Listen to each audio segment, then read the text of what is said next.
The Venus Project. Team Speak Seminar. August 5, 2012. This is about qualified observation in language science and behavior.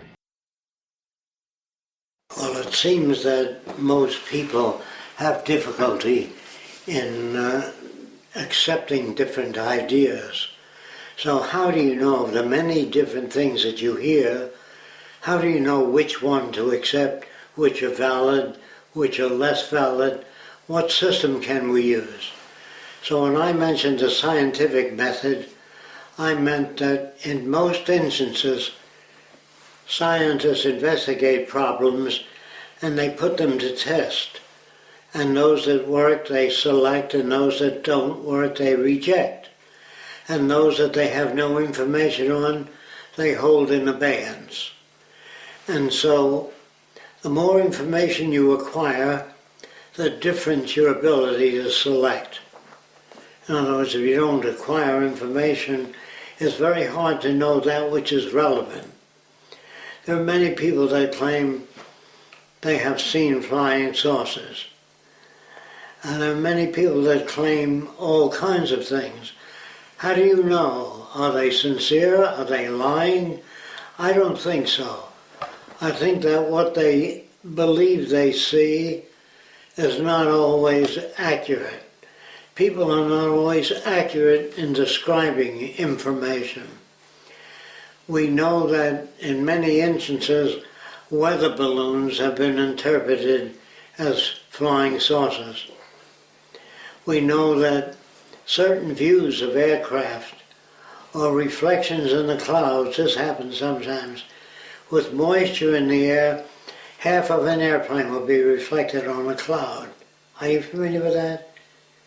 And you'll see half an airplane flying, or just the fuselage or the rudder. I would say that becoming familiar with atmospheric phenomena or unusual atmospheric phenomena is very important. I can't tell you how to accept or reject ideas. I can only tell you that the probability of people coming from another world, picking up a farmer and asking him questions, would not indicate intelligent beings. They don't examine people to see how they operate physiologically.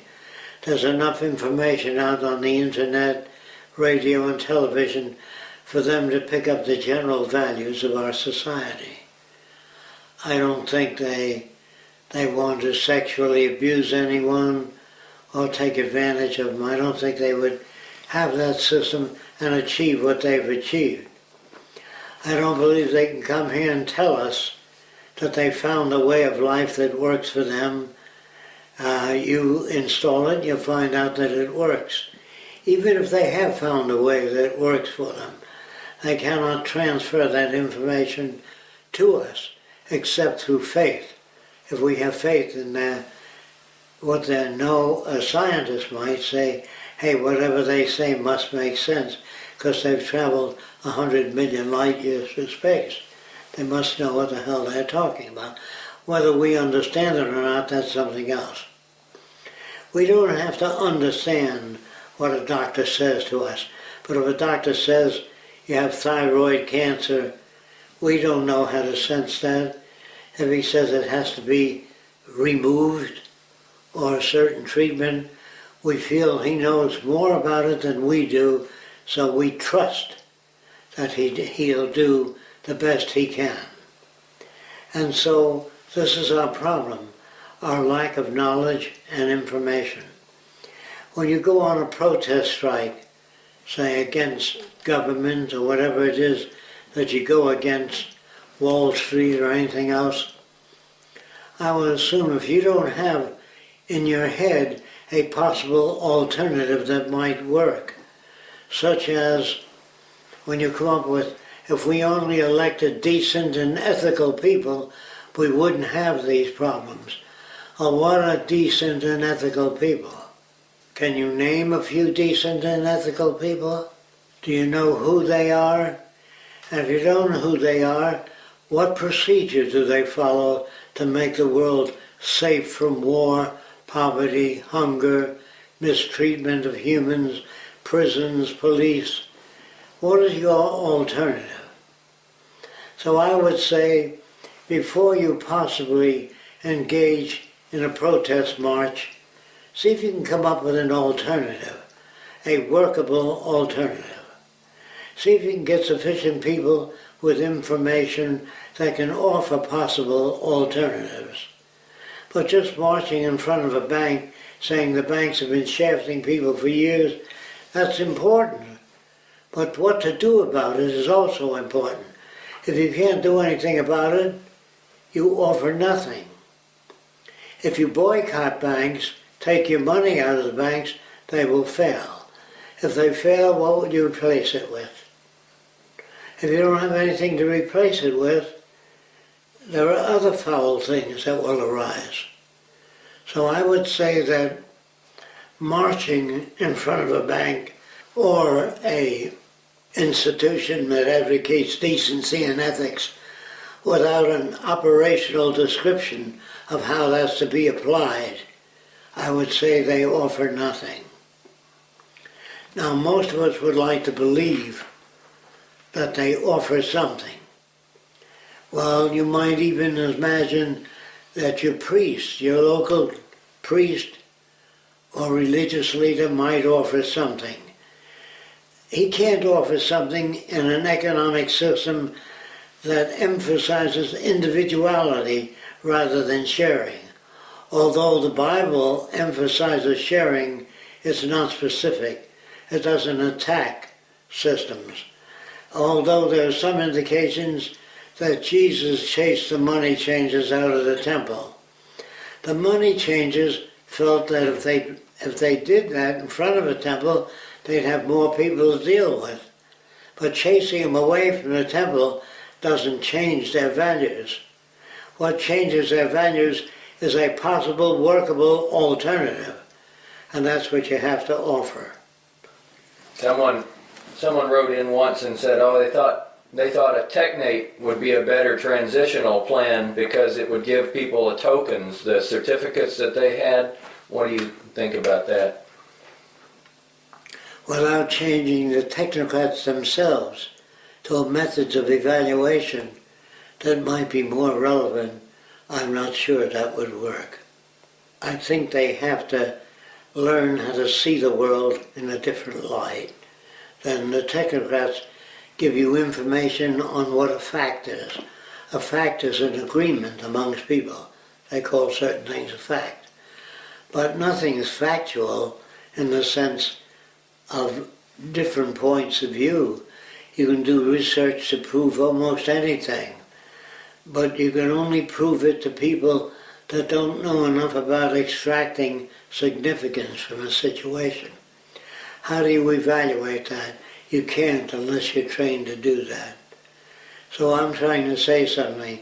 What I'm trying to say is some people are more qualified than others for evaluating situations. And the best you can do is put the question to people that have studied the subject, and if you feel that that's the best they have to offer, that's the best you can do. But there's no other way. And so today we tend to trust a man with a telescope that says there's a new planet we've observed in this region of the universe. They usually have no reason to lie and no reason to edit their presentation if they found something else. And if that's an agreement amongst most astronomers, there's probably a basis for it. When I use the term conditioning, it means whatever you've been exposed to in your home, in your country, in motion pictures, television, books you read. The books you choose to read tells me of your major influences.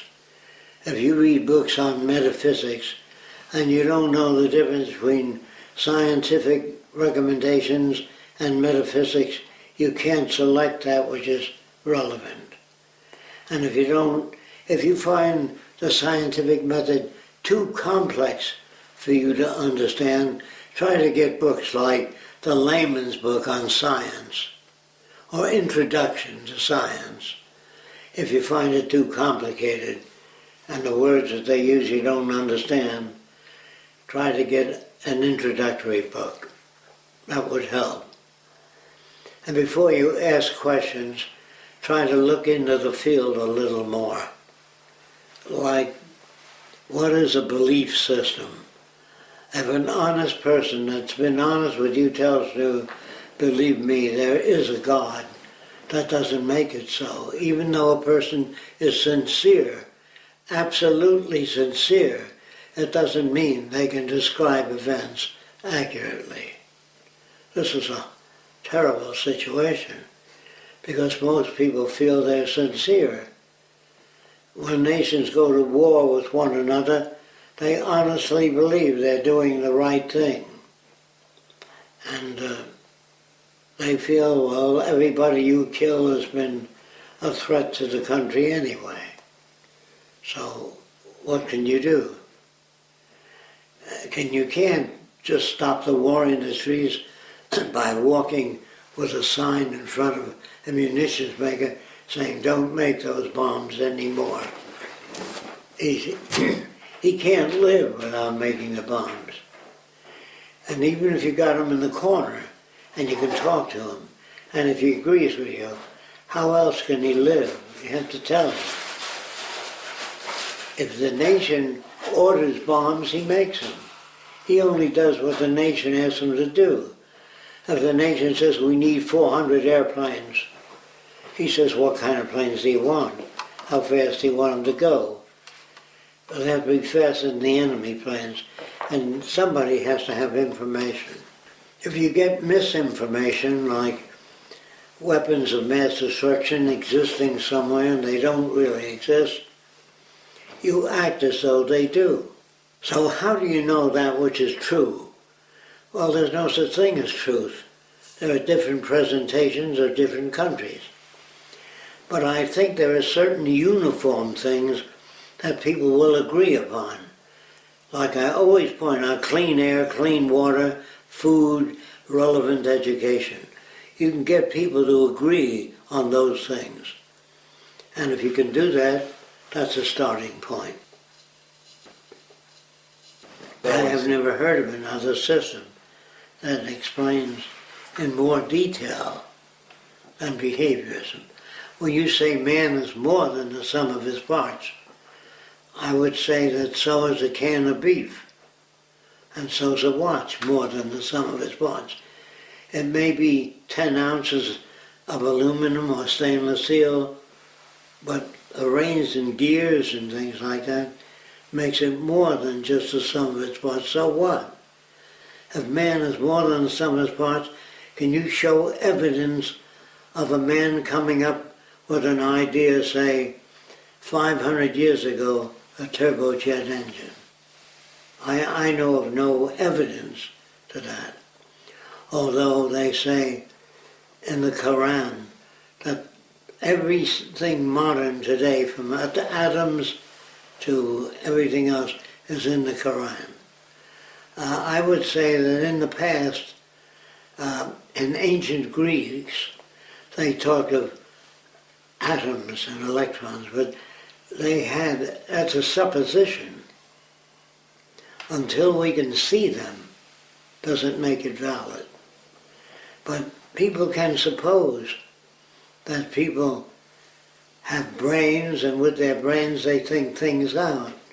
They may not be that aware of precisely how education works and puts in your brains things they want to put in. Whatever that is, patriotism, loyalty to country. There seems to be plenty of evidence that countries set the mind of people. I know of no evidence to contradict that. I know of people who say man can think his way out of problems. I see no evidence in that system.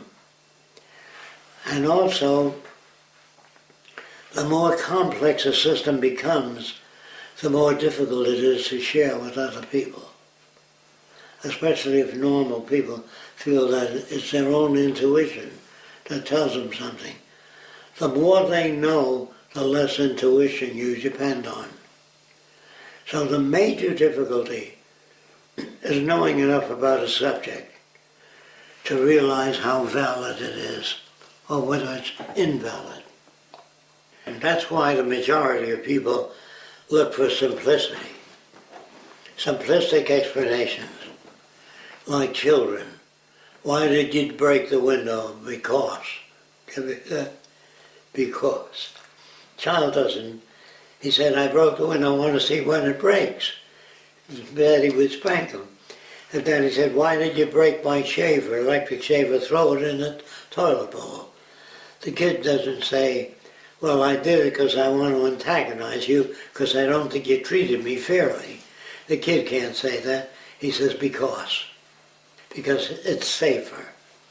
Now, if Daddy says, always be honest with me, did you break my pen? And the kid says, yes, he may get spanked. So in the future he says, I don't know who broke your pen, because he doesn't want to get spanked. But if you tell the kid to be honest with you, and the kid says, how honest do you want me to be? That's why Madman Munn sold a lot of automobiles. And a guy came to Mike Shore, who was an advertising man, and said, can you improve my success in the sale of automobiles? So he says, yes, if you hire me to do that. So he hired him. And he said, buy your cars from Honest John. That was the name. And more people came there. But they would ask Mike, the guy that did that basic assumption, is Honest John honest? So he put up his own, is Honest John honest? How honest can you be? And then more people bought cars from Honest John. He made a millionaire of Honest John and a millionaire of Madman Munns by what he wrote. What he wrote was why I want to give cars away at the lowest possible price, but my wife won't let me. So he sold millions of automobiles. That's a good hype, you know, and normal people buy hype or testimonials. I got a lot of testimonials too, but the testimonials might mean that, you know what the placebo effect is? It might be that people receive radiation treatment and it decreased their tumors, then they went to a guy that said eat garlic soup or garlic bread. Well, what cured, what delayed or slowed up the tumor development? Was it the radiation treatment, chemotherapy, or the garlic? It's very hard to tell. And also, there's misdiagnosis. Person diagnosed says you have cancer of the blood, leukemia. That may be a misdiagnosis. You go to another doctor, he says, what's your problem? He says, Dr. A says I have leukemia. And he checks it out and says, I don't find any signs of that. He says that I went to a chiropractor and he gave me garlic pills. And did the garlic pills do it? Or we don't know. It's very hard. And scientific research isn't always scientific. There's a degree of bias in it. So you can't be that sure. All that a scientist can tell you is what he found out, or what he believes to be so. But if a psychologist tells you that man is a chemical electrical machine, there's no warmth in that. Because when the world hits you like that, you hit the world back. And the guy feels good about that. If it's emotionally appealing, we tend to accept it much more than reason. Because that's the way we're brought up. That's why most people, if in a debate with a college professor, I would lose the debate. Because most people are brought up to believe in intuition, feeling, tone. That's why I'd like you to read Keiko's book. He says man is still the same. He has jealousy and envy, not as much as in the past, when we were primitive. We were very angry and very jealous. Today we're jealous, but not that bad as it used to be. But he says man is still the same caveman. He calls it the caveman principle in his book. I don't buy that. I think there were millions of small tribes that used to invade each other and kill one another. But when we became as big as the United States, they enacted laws which made it, and they drummed that in you as a kid. Don't do this, don't do that, this is wrong. And for a while they delayed things. As our nation became freer, the four-letter word is used on television, but they warn adult language will be used. So keep your kids away. They do that. So more and more repressiveness and different types of repression are substituted. If you're not for us, you're against us. If you're not for this war, you're for the enemy. So they invent other things, which are taken up by people. People don't object. They don't ask what you mean by that exactly. Because people don't know what they mean by things exactly. They agree in general areas. They project when you say, do you love this country?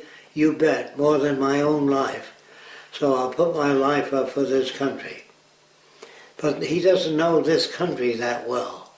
Otherwise he wouldn't put his life up for it. At least not yet. You know, it isn't how long you live. People always ask me, you lived a long time, that's wonderful. I would rather be 35 and understand the world than 109 and not understand it. It isn't how long you live, it's what life means to you, what you get out of it. And I would say that simple explanations will dominate, because they're easy to understand.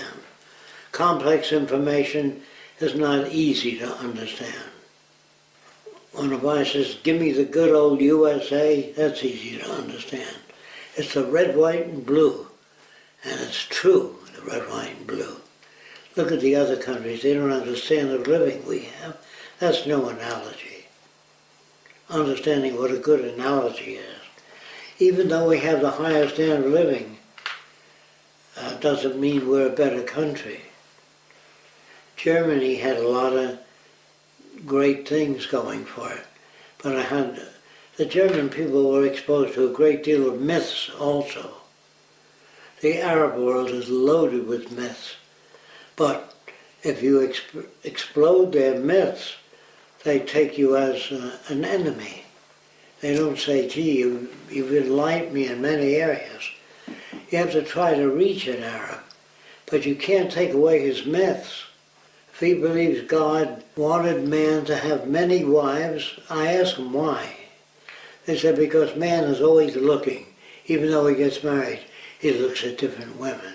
So it's the nature of man to have many wives. So they think they're closer than one wife. I can't argue with them. How can I argue with them? If the wives want to live with you, that's fine. If you force them and lock them up, that would be against what the Venus Project advocates. If 10 women choose to live with you, whatever their background was, that's okay. But you can't say the right way is my way. So they will produce what they produce, you know. And I can't tell a person, people write and mail me a manuscript. Well, whatever motivates them to write that manuscript is something different than I want. I want them to write about the Venus Project and keep it consistent and make it interesting to normal people. So I can't tell whether they're good writers or bad writers unless they write about something that I identify with. If I don't identify with it, I can't evaluate it. No matter how good your script is for what you write, if it's not about what we're selling, it's irrelevant. Am I the ultimate decision maker in that area? Until somebody else comes along and suggested other methods. I do get a lot of suggestions from a lot of people that are not based upon adequate studies, I would say. But only an outsider can tell whether it's biased or not. Do you know what? I can't tell. When a person says, Fresco, what do you really like? Well, ask Joel, and ask Larry, and ask Helen, and ask Bob. You'll get all different descriptions. You know, nobody sees Larry as Larry is. And if I write an autobiography, I don't like to say I'd like to fart in public, but I can't. There's certain things you edit your own behavior. You're not going to put down the fact that you jerked off 3 times on Wednesday. You know, you're going to put that down because people can use that against you. You know what I mean? So why bother telling them things that they can't use efficiently? That's why people don't discuss their personal lives, because people use it against them. When you say, when I was 7 years old, I stole a wristwatch from a jewelry store. So they got something to use against you. When you were 7 years old, so what? What are you telling me? You're giving a person munition. I would say a person that was married 5 times hasn't found the right person yet. That's what it means. It doesn't mean that they're terrible people. If you're married 20 times, you still haven't found the right person. The more complex you are, the more difficult it is to find the right person. You may need different types of people to meet those different needs. The right girl may not be the right girl sexually. The right girl sexually may not be the right girl mentally. You know what I mean? So I would say people are caught between a multiplicity of different values. I can't say anything more than that about that subject. But I can't say you're right or wrong. That I can't do. If you're conditioned that way, that's your value system for the time being. If I talk to you, I expect in time your value system to undergo some changes, not complete, but some. And that has to do with background, what you read, where you're coming from, and the behavior you picked up. I met a woman that lived on Miami Beach that told me that a next door neighbor was taking things out of her drawer. And she'd look in there and she'd name what was taken. So she said she comes every night when she's asleep. Now it sounded like she was imagining things. So I said to her, put tape in your drawer, tape it a certain way, and if it was open, that tape would be destroyed. You can tell. Instead of projecting, she's opening more drawers, taking more things. She kept thinking along those lines, and the psychiatrist calls it paranoid.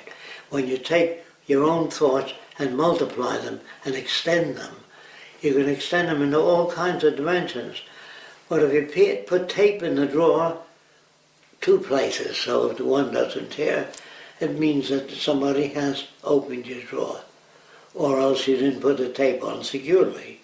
But if you put 3 tapes on and they're all broken, it means somebody did open your drawer. Do you understand what I'm saying? The scientists could go off in all kinds of metaphysical directions. That's why they do research and they put it out. I don't know if you know that. They write an article on what they did. And so other scientists try it. If they get the same results, they agree. If they get different results, they say, no, I find different results. So whenever you work on a system, they say share it with others. You can't always share it with others unless they're broad enough to share it with. You can't share your life with a person that's half your age. You know, you may want to, but you can't because they don't have enough experience. Nor can you share values with people that think differently than you. You can attempt to share your values. That's the best you can do. And if you succeed in sharing some of the values, that may be possible. By the way, I don't like what I'm saying. I wish it were possible to share your values directly with everybody. I really do. I'm sorry that the government's in charge. I can't walk over. I said, why don't you go to your senators and talk to them like they have open ears and a background enough to understand? That makes assumptions. Well, you convince me, why can't you convince them? Because they feel they're senators, you're not. That they know more about it than you do. According to reading up on Kennedy, he was a womanizer, according to Kennedy. He liked different women, although he was married. He got married because he was a Catholic.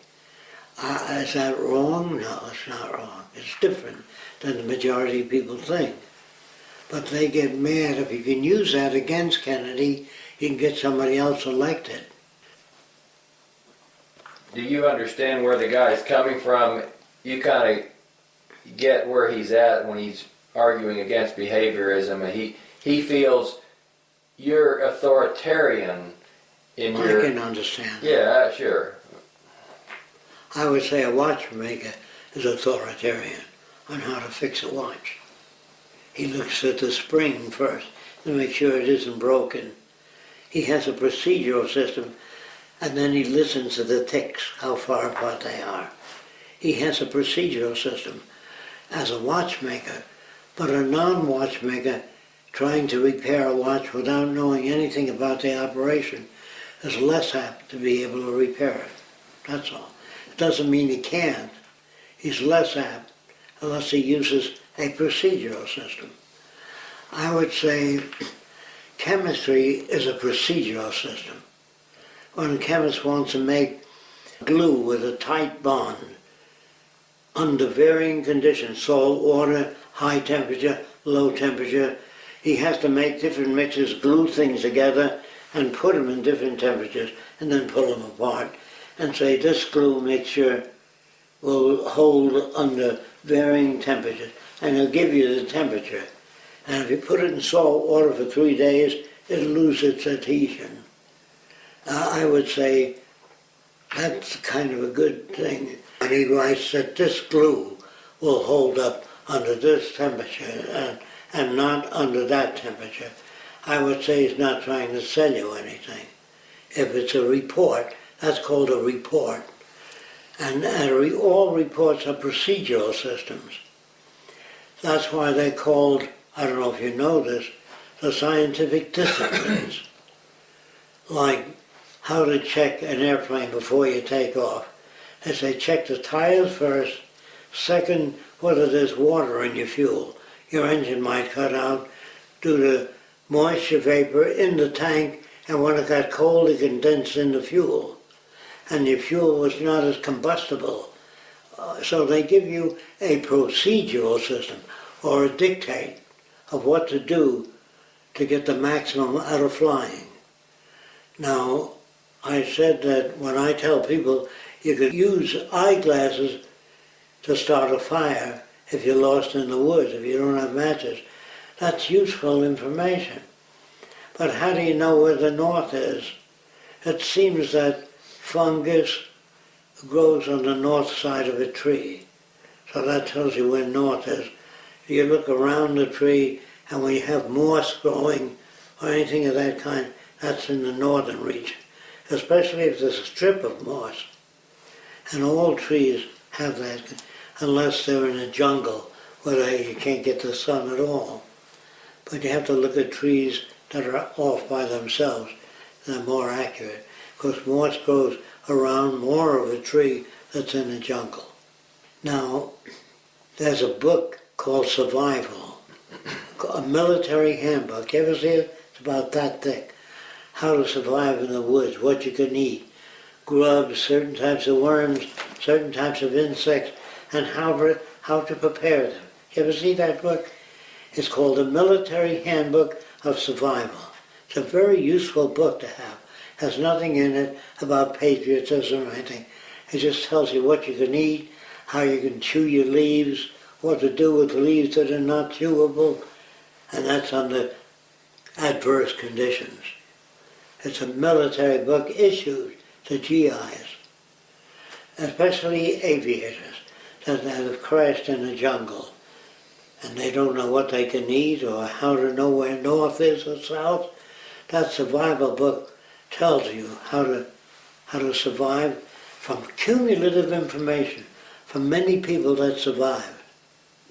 Do you know what I mean? Now you can cook in a seashell. Seashell can stand high temperatures, so you can cook vegetables in a seashell. Because I haven't got a pot, I can't eat. He only thinks in terms of a pot. The survival book will give you tons of information. All you have to do is read it once. And even if you know, it may offer 400 different things. Even if you get 100, that's great. It's a very good book. I highly recommend it. And I would say all people can gain a lot from that. And they also show you how to build a lean-to out of leaves, how to arrange them so they won't fall apart, and how to strip coconut branch into strips and use it as a tying mechanism. Or look for a V-shaped piece of wood, put another piece in it as a bracing system. They give you all kinds of bits.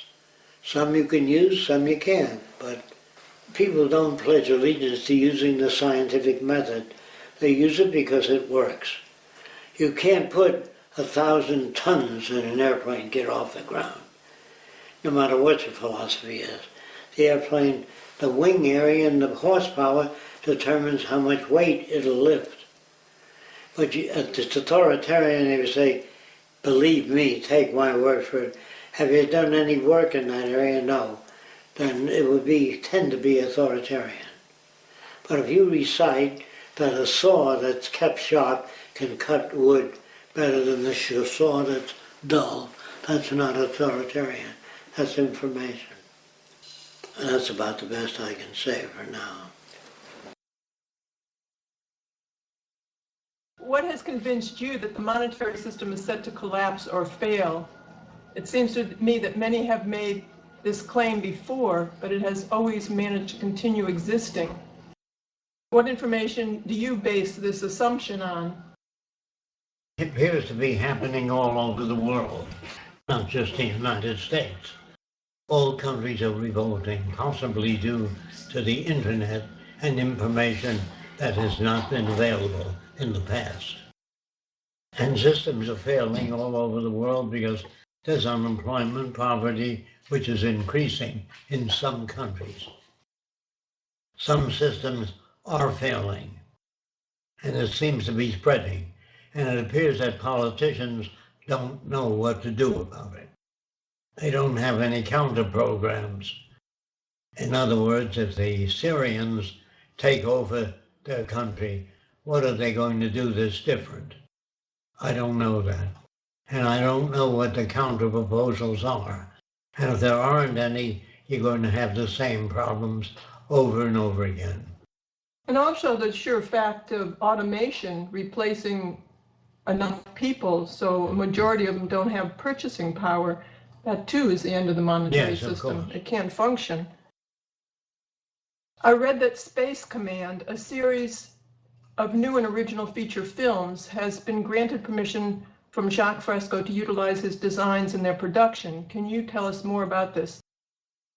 I don't know if it's called Space Command, but a friend of ours, Doug Drexler, who did a lot of animations for us, who used to do the animations for Star Trek and the movies and for Galactica, he wants to do a film of his own. He has many animators. They have a company, and they asked if they could use some of Jacque's designs, and he granted them permission to do that. Because he's done a lot of wonderful things for us as well. How do you respond to the critics who say that we have a corporatocracy instead of real capitalism? I would say they're right. Okay, you've mentioned that certain parts of a person's brain can rot away. which can lead to them becoming a serial killer. If someone was never exposed to violence and the same sections of the brain rotted away, could they still become a serial killer? No, serial killers are made by experience. I wouldn't talk about the brain rotting away. I would say that they have a great deal of misinformation. If you kill a person, you don't solve a problem. You get rid of that particular problem that you think is a problem. A person may think differently than you do, and you may feel threatened by it. And if you're not well enough informed, your behavior will not be the most appropriate direction. You cannot select an appropriate direction unless you understand the situation from many points of view. Is Future by Design or the Venus Project embracing and using multi-platform storytelling to supplement their motion picture, like creating a story that can flow and cross into different types of platforms that potentially can reach a broader audience? I don't know how to do that exactly. We are using an idea of kind of storytelling in the motion picture that we've been developing. Yes, we're trying to describe what a saner society might be like. Yes, if you're talking and about how that. they make their decisions, how they arrive at decisions. Ecuador is one of 6 countries officially accepting world passport. That's nice. Do you think it would be the best place to build the first city so that people all around the world have no visa problems to come there in the hot climate, like support needs less time? Yeah, we think Ecuador would be a wonderful place to build a first city, or many of the Latin American countries as well. We just don't have any contacts there. We have tried, but we haven't been able to really make contact in order to follow through on a city. In the Venus Project, would it be possible for people to become too dependent on the resource-based economy system?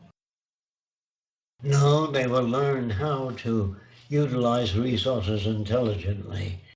In doing that, they conserve resources. It has nothing to do with survival. If you don't have the resources, you can't do it. We all depend on resources, clean air, clean water, and availability of the necessities of life. If they're not available to all people, you're going to have discrepancies and violence and behavior that is not the best. I don't know if he's referring to, he doesn't say, when he says too dependent on a resource-based economy system, whether he's referring to technology. We all depend on resources. If it's not available, we cannot live. We depend on, that's what resources mean, Right. Technology available. What if, for example, there was a huge disaster that would cause the RBE to suddenly stop? How would people survive? Would they be independent enough that they could survive until they got all the systems back online? It depends on how big the disaster is. I can't answer that. If it knocks out 90% of the necessities of life, we will not make it. I think they'd be much more equipped to do that than within the system we have today. Yes. Because people are so specialized. In the future, people would have a broader frame of reference and be educated in many different areas, even as to how to build lean-tos or make arrowheads from school at an early age.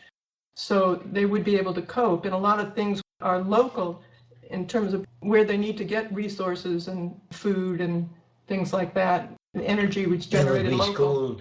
They will be schooled in alternative methods of survival. Today it would be sheer chaos. Jacque, you've stated that there was no point to build a new Venus Project city now on online seminars dated in March 18, 2012. If so, what's the point of attending a meeting with Russian sponsors regarding the same topic? I don't know precisely what Jacque was talking about or if it was misunderstood, but we have been always, since I've known Jacque, trying to get the city going. and traveling to parts of the world and meeting with different people in order to do this. So I don't know the exact reference to that. We did talk about not wanting to do a hand-tooled community that people want to do with no resources. That we're not interested in. In cultures that are tightly bound by religion, as in the Arab world, for example, their religious texts and beliefs is that God decides who is rich and who is poor. How can we introduce a system that may seem to nullify their belief system? By using the same methods that enable you to grow out of your religious background. In other words, share with other people your knowledge and disagreements with religion. And if you can persuade them to utilize more of a scientific method, you can spread the new method. If you don't know how to do that, if you're not good at selling the idea or pointing out the shortcomings of religion, you cannot change people. It seems to me in order for the scientific method to be applied efficiently, scientists have to be conditioned to surpass ego patterns of behavior. What methods is the Venus Project planning to use to condition people out of acting out of ego? By pointing out the disadvantages of ego, how ego does not really enable a person to advance. They can win one-upmanship, but they cannot win an overview. By surrendering your ego in exchange for new ideas, you can learn much more. Ego prevents people from learning a great deal. How do we begin to change people, for instance, the psychology or math professor teacher who knows that giving bad grades will impede development among students, but still gives students a bad grade anyway? Because he doesn't know any of the system. How do you do away with herding fish in an ocean turbine? By a slow rotation, a very slow rotation, is not harmful to living organisms. By changing the pitch on the turbine blade, they will turn very slowly if they have a minimum pitch. Does the Venus Project have any recycling and cleaning plans? How will it clean the million years of pollution made by man that society made in all ways? Possibly by developing and doing more research in methods of cleaning toxic materials or removing toxic materials from the environment. We can only use the best methods we have at the time. Is to achieve a resource-based economy the only goal of the Venus Project? No. Once we are able to build a resource-based economy, that'll be the beginning of the scientific age, the beginning of a new civilization that has the widest possible range of information made available to all people. So all people may enjoy the benefits of scientific achievement, where there's no patents that prevent people from using new ideas that will enhance society. With the end of patents, the end of privatization, the sharing of ideas will enhance society a great deal. And also along with that is an entirely new value system to support that system, which is very different too. In context of teaching, would it be relevant to support the method of asking questions and answering them? Yes, that's always useful. Have you ever sent your designs and ideas to the USSR or other nations that had no too little planned obsolescence?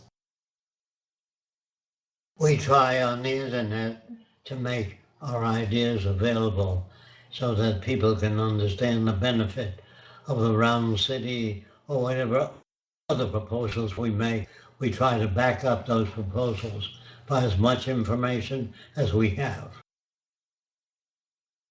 How do you design a helicopter without a rear rotor? We're just not going to deal with commercial questions. No. Other than saying Jacque has work those things out through models and experiments. There are many different ways of doing it. And one is counter-rotating propellers. Once the test city is built, do you have the option of declining an invitation to be part of the first group? Yes, of course. We wouldn't want anybody there who doesn't want to be there. Would I lose my place in line to void the invitation?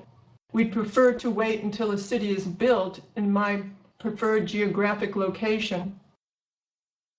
No. No, never. What do you think about genetic transformations in food production? With careful studies and long-term measurements on the negative effects and positive effects, after we do long-term studies, I think that was the only way to make a decision on genetic modification. I don't think we trust it in the monetary system, though. No, we don't. I'm starting a blog on the Venus Project activism site. Anyone wishing to contribute is welcome. It's called Hydroponics and Resource-Based Economy. Is there specific info needed for each plant species? Daylight hours needed for production? Okay, any place where they can get in touch?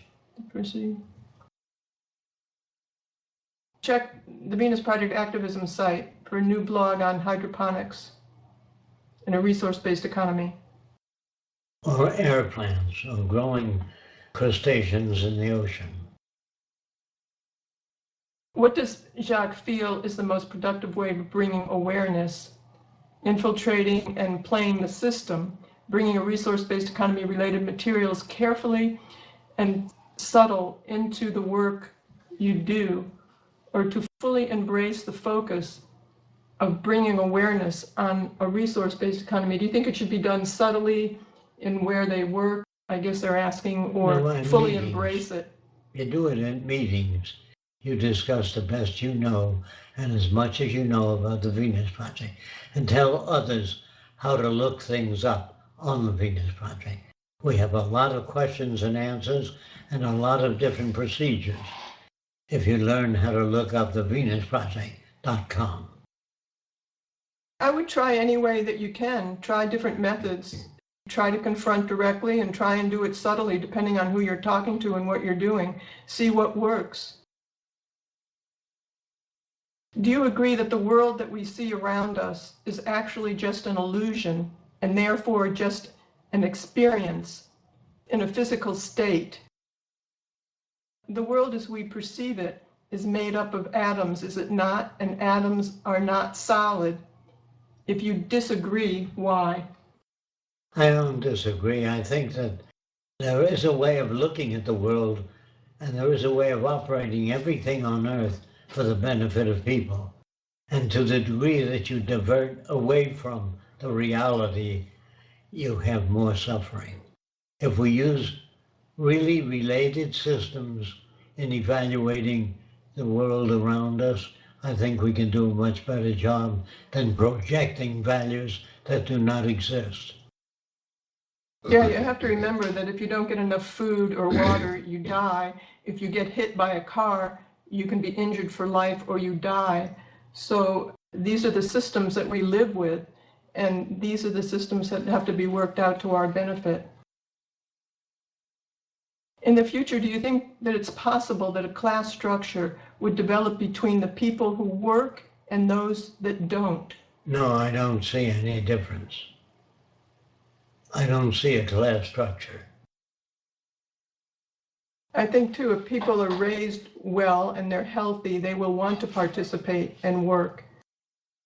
And it wouldn't be so much the idea of work, they'd be doing things that they'd like to do that would help others at the same time. That's very accurate, Roxanne.